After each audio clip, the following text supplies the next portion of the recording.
Hello everyone, I am Niharika. Once again, welcome to my channel. Today I am going to explain question number 4 of exercise 2.4 of Maths NCERT book. So let's get started. So the question says factorize the following. So the first part is 12x square minus 7x plus 1. Basically इस question में हमें factorisation करनी है जो आप 8th class में भी पढ़ चुके हैं. So let's get started. आपको याद ही होगा कि फैक्टराइजेशन में हम मिडिल टर्म को क्या करते हैं, स्प्लिट करते हैं ताकि वो प्लस माइनस करके 7x बन जाए. हम एग्जांपल लेते हैं इस इक्वेशन का. यहाँ पे हमें 7x को इस तरीके से स्प्लिट करना है कि प्लस माइनस करके 7x बन जाए एंड उन दोनों डिजिट्स को मल्टीप्लाई करके इन दोनों का प्रोडक्ट बन जाए. इसको हम अच्छे तरीके से समझते हैं. तो पहले हम इसको नाम ले लेते हैं a, इसको हम ले लेते हैं b, इसको हम ले लेते हैं c. a इंटू सी कितना हो गया, 12 इंटू 1 कितना हो जाएगा, 12, राइट. तो अब हमें 7 को इस तरीके से स्प्लिट करना है कि 7 की सॉल्व करके हमारे पास जो है 7 आ जाए एंड यहाँ पे मल्टीप्लाई करके 12 हमारे पास आ जाए, right. So let's get started. आप देख सकते हो 7x को हमने स्प्लिट करा तो हमारे पास बचा है -4x minus 3x, right. Split कैसे करा, हमने इसे तोड़ा कि अब देख सकते हो आप माइनस माइनस क्या होता है, प्लस होता है. तो 4 + 3 हुआ 7, बन गया 7. वहीं हमने इसको जो मल्टीप्लाई करा तो हमारे पास 12 आ गया. तो स्प्लिट करने के बाद हमारे पास बचा है 12x square minus 4x minus 3x plus 1. सो अब इन दो टर्म्स को हम ले लेंगे एंड इन दो टर्म्स को हम ले लेंगे, मतलब आपने इन्हें कंबाइन करना है. नाउ अब करते हैं हम फैक्टराइजेशन स्टार्ट. अब इन दोनों में क्या चीज कॉमन है, 4 कॉमन है. 4 3 = 12 एंड 4 1 = 4. सो 4 मैंने कॉमन लिया, साथ ही साथ कुछ और भी कॉमन है. यस, x है कॉमन. सो x हमने बाहर ले लिया. अब यहाँ पे इस टर्म में क्या बचा था, 4 3 ज़ा, सो यहाँ 3 बचा था और एक ही x लिया तो एक x यहाँ बच जाएगा, -1, राइट. सेम एज इस इक्वेशन में क्या होगा, इधर हमने क्या करा, नेगेटिव साइन जो है कॉमन ले लिया. बेसिकली इसमें क्या होता है, जो फैक्टर आपके पास फर्स्ट में बनता है ना ब्रैकेट में, वही फैक्टर आपके पास सेकंड में भी बनना चाहिए, राइट. इसलिए हमें तो ये पहले से पता है कि ब्रैकेट में 3x - 1 ही आना है. उसके लिए क्या करना होगा आपको, यहाँ पे पॉजिटिव साइन था, अंदर नेगेटिव कैसे आया, उसके लिए आपको क्या करना होगा, नेगेटिव साइन कॉमन लेना पड़ेगा. साथ ही साथ अब 3x और 1 में कुछ कॉमन है, कुछ भी नहीं है, तो हम 1 ले लेंगे बाहर एंड हमारे पास 3x - 1 बच जाएगा.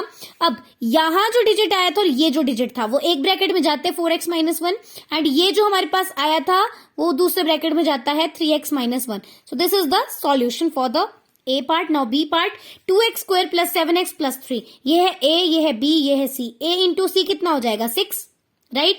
अब हमने मिडिल टर्म को इस तरीके से स्प्लिट करना है कि प्लस माइनस करके 7 बन जाए एंड मल्टीप्लाई करके 6 बन जाए. तो हमारे पास आता है answer 2x square plus 6x plus x plus 3, right. अब हमने इन दो टर्म्स को लिया है, साथ ही साथ इन दो टर्म्स को लिया है, राइट.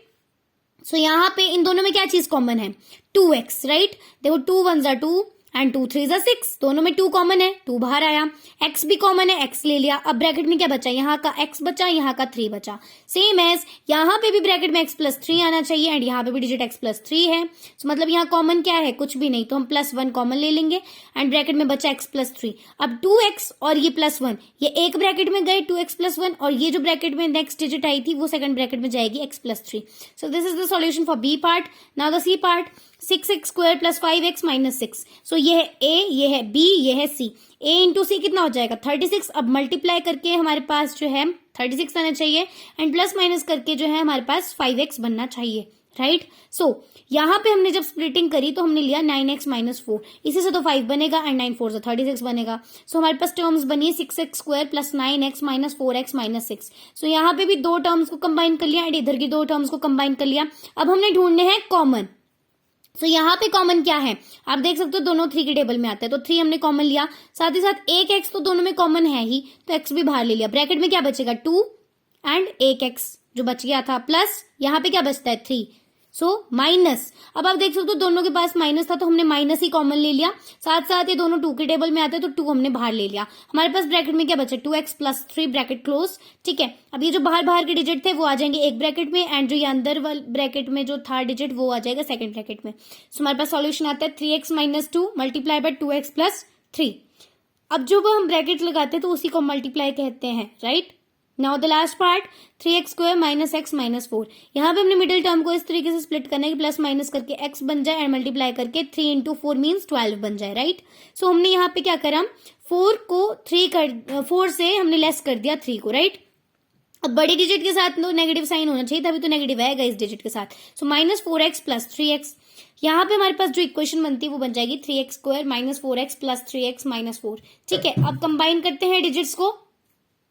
यहाँ पे हमारे पास क्या कॉमन है, x, राइट, क्योंकि बाकी तो कुछ भी कॉमन नहीं है। x हमने बाहर ले लिया, हमारे पास बचा 3x माइनस 4। सेम एज यहाँ पे भी हमने क्या करा, +1 कॉमन ले लिया, हमारे पास बचा 3x माइनस 4।